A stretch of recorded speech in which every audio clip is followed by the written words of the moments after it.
Praise the Lord. सबको जय मसीह की। मैं अंजलि आप सबका स्वागत करती हूँ हमारे चैनल वचन की गहराई में। तो आइए आज हम जानते हैं कि कैसे हम यहोवा परमेश्वर की आज्ञाओं में रह के कैसे आशीष पाते हैं। देखते हैं पवित्र बाइबल से पुराना नियम का यशु 1 का अध्याय और उसके 18वें वचन में लिखा है कि ये व्यवस्था की पुस्तक तेरे चित्त से कभी भी अलग ना होने पाए। तू दिन रात इस पर ध्यान लगाए रहना, फिर जहाँ तू जाएगा मैं तेरे हर एक काम में तुझे सफलता दूंगा। मेरे मसीह बहन भाइयों, बाइबल में परमेश्वर ने कहा, जो कोई मेरी आज्ञाओं को पूरा करता है वही है जो मुझसे प्रेम करता है। अगर हम कहते हैं कि हम परमेश्वर को प्रेम करते हैं तो हमें उसकी आज्ञाओं पर चलना बहुत ज़रूरी है। बिना परमेश्वर की आज्ञाओं को पूरा किए बिना हम आशीषित नहीं हो सकते।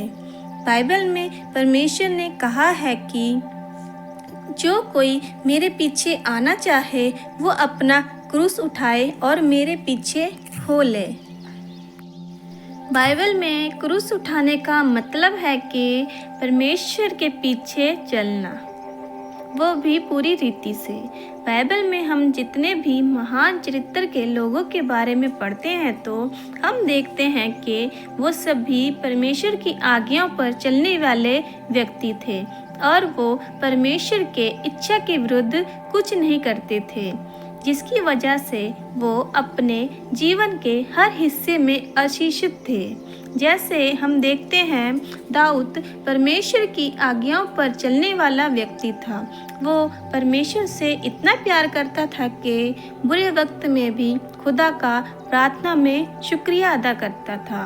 दाऊद के ऊपर जब बुरा वक्त आया तब उसका सब कुछ छीन लिया गया, पर दाऊद ने परमेश्वर से शिकायत करने की जगह परमेश्वर का शुक्रिया अदा किया। यहाँ तक कि उसके शरीर में भी बहुत कष्ट आए, पर दाऊद ने परमेश्वर का शुक्रिया अदा करना नहीं छोड़ा और इसी वफादारी की वजह से आगे जाके परमेश्वर ने उसको जितना उसका छीना गया था उतना उसको उसका दुगना दिया। ऐसे ही हमारे मसीह जीवन में भी ऐसा ही होता है। जब भी हमारे जीवन में मुसीबत और परेशानी आए तो हमें परमेश्वर के वचनों को नहीं छोड़ना चाहिए और प्रार्थना में बने रहना चाहिए। आज अगर हमारे जीवन में कोई दुख परेशानी आती है तो हम प्रार्थना करना बंद कर देते हैं और चर्च जाना भी बंद कर देते हैं, लेकिन दाऊद दुख में भी परमेश्वर की आज्ञाओं में बना रहा।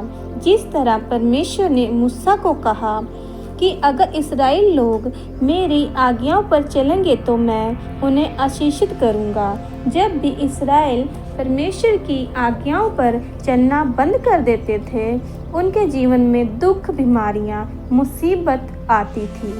आज अगर हम चाहते हैं कि परमेश्वर हमारे जीवन में काम करे तो हमें उसकी आज्ञाओं पर चलने की ज़रूरत है।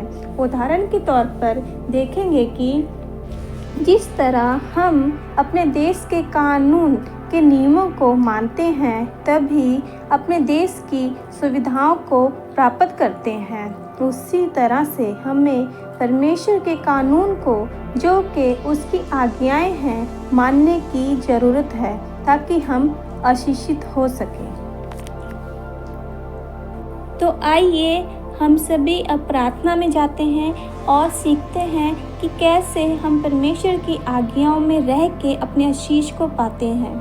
सभी जन अपनी आंखें बंद करें और प्रार्थना में कहें, हे परमेश्वर, मैं आज जान गया हूँ कि बिना आपकी आज्ञाओं को पूरा किए बिना मैं आशीषित नहीं हो सकता। परमेश्वर मुझे अनुग्रह दे कि मैं भी दाऊद के समान आपकी इच्छा के अनुसार चल सकूं और आपकी हजूरी में बैठ सकूं। मुझे सामर्थ्य दीजिए, मैं आपका आज्ञाकारी शिष्य बन सकूं। प्रभु यीशु मसीह के नाम में आमीन। आज के इस वचन और इस प्रार्थना को अपने साथ जुड़े हुए सभी लोगों तक पहुँचाएँ ताकि वो भी आशीषित हों। और ज़्यादा से ज़्यादा इस वीडियो को शेयर करें, कमेंट करें, लाइक करें और सब्सक्राइब करें। और ऐसी और वचन की गहराई को समझने के लिए मेरे चैनल पर बने रहें। सबको जय मसीह की।